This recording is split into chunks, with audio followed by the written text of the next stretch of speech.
This is the Tipi Bible.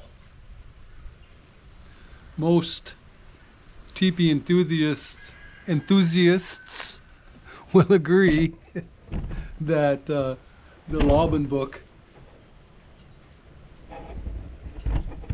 Most Tipi enthusiasts will agree that the Laubin book is considered to be the Bible of Tipis. Now, that's a big statement. The name of the book is The Indian Tipi, Its History, Construction, and Use by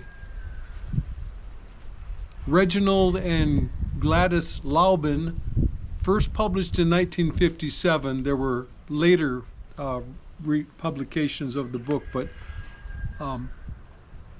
there are very few books that are available that are on tipis, and the few that are available have been published since this book and often refer to this book and cite it and copy drawings out of it. A lot of YouTube videos copy drawings out of this.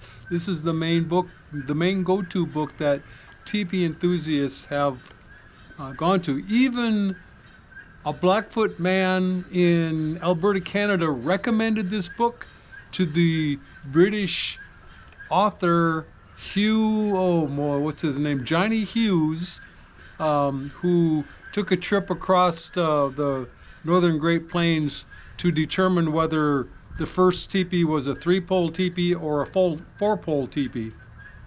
Okay, and when he finally got out to Alberta, a native at some place there came out and recommended this book to him.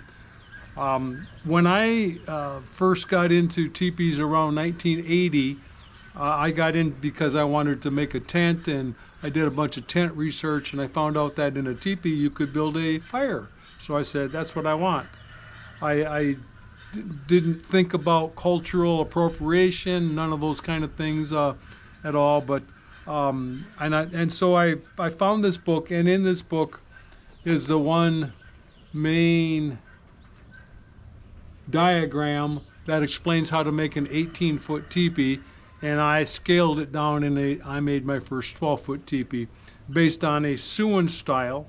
And that was the going concern for a long, long time. And most people that put YouTube videos out, and most people that use and make teepees, make this style of teepee. There are many styles of teepees, and they're not all called teepees by the different tribes. The only one I can think of is the Crow word ashe for teepee. I cannot remember all the other ones. There's some pretty big words that are hard for me to pronounce.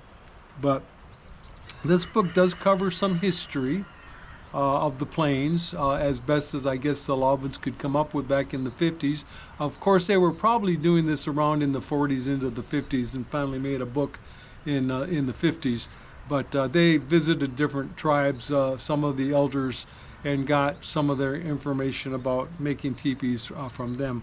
They also went on to other tribes like the Crow and the Cheyenne, and do describe those types of teepees and giving diagrams and how the different poles are laid out amongst those different tribes. There are color plates in here. There's also something that you would find in today's modern thinking of 2026. Some people get offended by some of the terms that are used. So like you'll see in the book, the word Indian is used over and over, and some people don't like to use that term. Or there are also some biases that the Laubins explain, that they're totally biased about tripods as a base, and a few other things. You know, a longer pole sticking out the top as being more beautiful and stuff like that. But those are kind of like minor little points.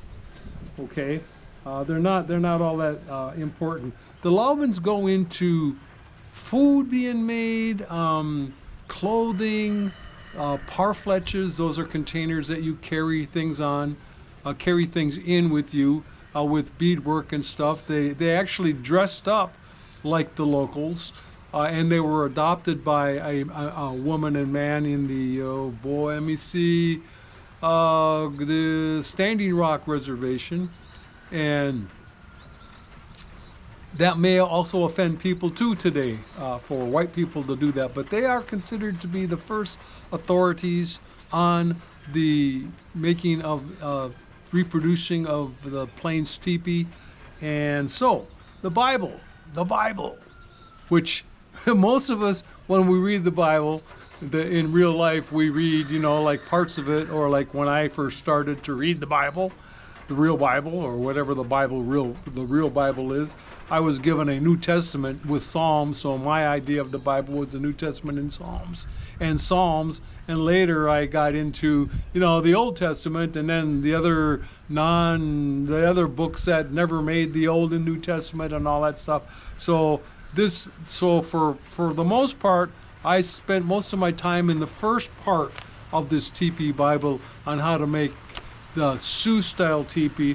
I didn't get into all the Crow and Yakima and Nez Perce and things like that I am doing now. So I will go over some of those in the future videos. And it's starting to rain. You hear that coming down? Thanks for listening. Have a good day. Tipi on.